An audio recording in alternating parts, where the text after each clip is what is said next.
Ya, selamat ketemu kembali. Pada pertemuan kali ini kita bicara tentang proses rekayasa kebutuhan atau requirement engineering, di mana rekayasa kebutuhan adalah bagian yang tak terpisahkan dari kegiatan rekayasa perangkat lunak. Rekayasa kebutuhan mempunyai peran yang cukup penting, bahkan akan menentukan keberhasilan dari suatu proyek rekayasa perangkat lunak. Mengenai peran penting rekayasa kebutuhan, itu banyak oleh para pakar dikemukakan.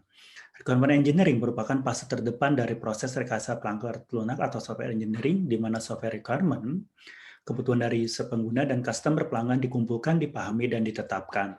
Para pakar software engineering bersepakat bahwa requirement engineering adalah suatu pekerjaan yang sangat penting. Fakta membuktikan bahwa kebanyakan kegagalan pengembangan software disebabkan karena adanya ketidakkonsistenan, ketidaklengkapan, maupun ketidakbenaran dan requirement specification. Nah, definisi dari requirement engineering adalah proses menentukan properti tertentu dari sistem yang harus ada, dengan kata lain menentukan komponen-komponen sistem. Kebutuhan proses menghasilkan informasi tentang desain yang akan menjadi dasar. Untuk ini harus mengetahui di mana sebuah sistem akan digunakan oleh siapa dan layanan apa yang harus disediakan. Juga penting untuk menentukan kompromi apa yang dapat dilakukan jika terjadi konflik kebutuhan. Nah, kita bisa berasumsi bahwa setiap sistem memiliki kumpulan fungsi yang berguna yang penting untuk keberhasilan. Nah, software requirement berisikan kebutuhan dan kendala yang ditempatkan pada produk perangkat lunak yang memberikan kontribusi pada solusi dari beberapa masalah dunia nyata. Rekayasa kebutuhan membantu para ahli perangkat lunak untuk lebih memahami masalah dan menyelesaikannya. Dan ini juga bisa meliputi kumpulan dari tugas-tugas yang mengarah ke pemahaman tentang apa yang akan menjadi dampak dari bisnis perangkat lunak, apa yang diinginkan oleh pelanggan, dan bagaimana pemakai akan berinteraksi dengan perangkat lunak. Nah, beberapa hukum dalam rekomendasi software engineering ini menurut Swedbook edisi 2004. Ya, ini berbicara pertama tentang hukum Glass atau Robert Glass yang mengemukakannya bahwa kekurangan kebutuhan atau requirement deficiencies adalah sumber utama dari kegagalan proyek. Kekurangan kebutuhan menimbulkan masalah di banyak proyek. Kebutuhan yang ditentukan mungkin salah atau tidak cukup perhatian yang diberikan pada definisi kebutuhan. Menetapkan tujuan dengan benar untuk setiap proyek adalah persyaratan tugas. Meskipun ada proyek dipahami dengan baik, ditentukan, dan kebutuhan stabil, lebih sering bukan ini masalahnya, lebih khusus, tidak lengkap, atau kesalahan definisi kebutuhan. Definisi terutama jika dilakukan oleh pihak ketiga untuk pelanggan dan pengembang. Nah, menurut teorinya adalah menentukan kebutuhan yang tepat merupakan masalah berat. Alasan utama adalah kebutuhan yang berbeda dari berbagai kelompok pengguna, konflik kepentingan antara orang atau kelompok yang terlibat, dan kesulitan dari konflik antara prioritas kebutuhan. Definisi kebutuhan adalah proses belajar dan negosiasi kedua para pengembang dan pengguna belajar sambil menerapkan atau menggunakan sistem. Pengetahuan dari setiap orang yang terlibat sangat terbatas. Orang tidak tahu semuanya dan banyak lupa. Berbagi pengetahuan tidak terjadi dengan sendirinya. Masalah yang melekat dan tidak akan hilang sebagai kelangsungan teknologi. Hukum bom pertama, itu kesalahan yang paling sering selama menentukan kebutuhan adalah kegiatan desain yang lebih mahal. Studi ini berkaitan dengan analisis kesalahan yang dibuat oleh pengembang. Ketika menganalisis kesalahan, pertanyaan pertama adalah di mana dalam proses pembangunan kesalahan ini telah dibuat. Ini mengarah ke salah satu pekerjaan dari kesalahan ke setiap tahapan atau kegiatan di life cycle. Hukum ini menggabungkan dua observasi yang erat kaitannya. Cost of problem dari per fase adalah dari mana cost-nya akan lebih tinggi dan berkaitan dengan fase-fase mulai dari coding, unit test, komponen test, sistem test, dan field di sini. Nah, teorinya adalah bahwa manusia biasanya mempunyai masalah jika banyak situasi perlu pemikiran pada saat yang bersamaan. Kita cenderung untuk berpikir baris utamanya saja dan melupakan kasus khusus. Bahkan jika pikiran manusia mendukung pemrosesan paralel, ini tidak berarti bahwa perbedaan berbagai unit investigasi di berbagai penjuru. Dan ini juga memiliki arti tidak melekat atau mekanisme untuk mencari domain secara mendalam, kecuali dapat diwakili secara visual. Kesalahan dari kelayanan lebih sering daripada kesalahpahaman. Hukum Bond kedua adalah prototyping, ya secara signifikan mengurangi kebutuhan dan kesalahan desain, terutama untuk user interface. Hukum ini menempatkan penekanan pada pengurangan kesalahan. Pengurangan kesalahan membawa penurunan biaya juga.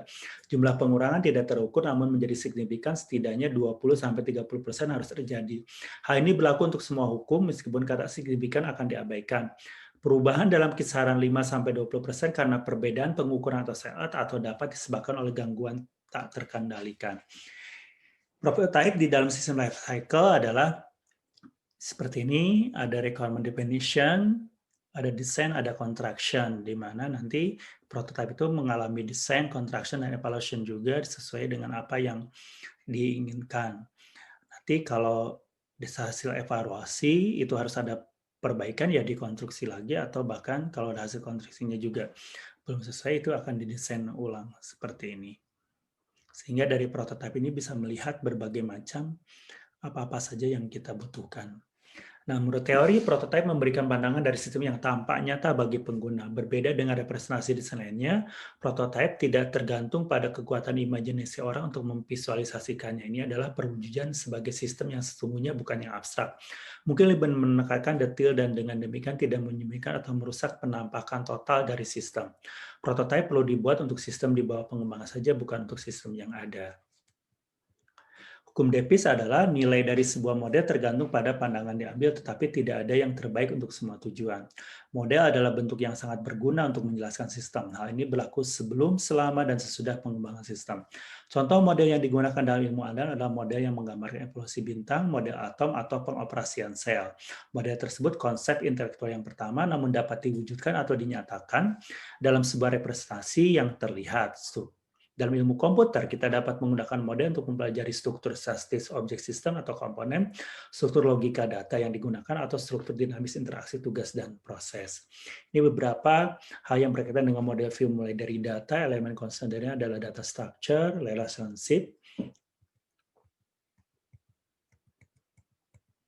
Nah, ini untuk notasinya bisa memakai RD, secara matematika ini pakai heterogeneous algebra. Dalam proses ini ada interconnection nantinya bisa pakai data flow diagram atau untuk state transition ini pakai state diagram, untuk structure ini pakai class diagram, komponen diagram, dan behavior ini message sequence chart nantinya. Nah, untuk teori sebuah model dari realitas membantu untuk menjelaskan pemahaman model merupakan penjelasan dari sistem. Model tak langsung terlihat atau abstrak, berangkat dari hal yang tidak dianggap penting untuk sementara waktu. Abstraksi berguna untuk beberapa jenis pemahaman manusia saja. Abstraksi merupakan pengetahuan konseptual yang ditingkatkan. Tidak semua pengguna perlu, ingin, atau bahkan akan mentolerir abstraksi ini dari sudut pandang sistem yang akan dibangun. Abstraksi berangkat dari kenyataan yang tergantung pada notasi yang digunakan yang sering menipu pengamat. Gerakan bintang dalam gugus bintang atau orbit elektron dalam model atom hanya ada satu persamaan kusam pada kenyataan. Namun demikian, model-model seperti itu sering digunakan untuk tujuan yang bermanfaat. Dalam mendefinisikan kebutuhan tentu melibatkan beberapa pihak. Pihak-pihak yang berpartisipasi dalam proses definisi kebutuhan secara kolektif disebut sebagai pihak yang berkepentingan atau stakeholder. Jika sistemnya dibangun untuk diketahui pelanggan, kebutuhan mungkin merupakan dasar untuk pembuatan kontrak. Jika pelanggan tidak mengetahui awalnya, organisasi pemasaran dapat mengasumsikan fungsi ini. Pada awalnya, kebutuhan dibahas di tingkat aplikasi. Hal ini tidak selalu tampak jelas apakah kebutuhan tersebut akan diimplementasikan dalam perangkat keras atau perangkat lunak, atau dilakukan oleh manusia. Kebutuhan harus selalu dianggap sebagai kebutuhan sistem. Kebutuhan perangkat lunak hanya perlu bagian dari keseluruhan, kebutuhan perangkat lunak akan ditentukan setelah kebutuhan sistem atau berasal dari keseluruhan. Hasil dari fase requirement engineering terdokumentasi dalam requirement specification.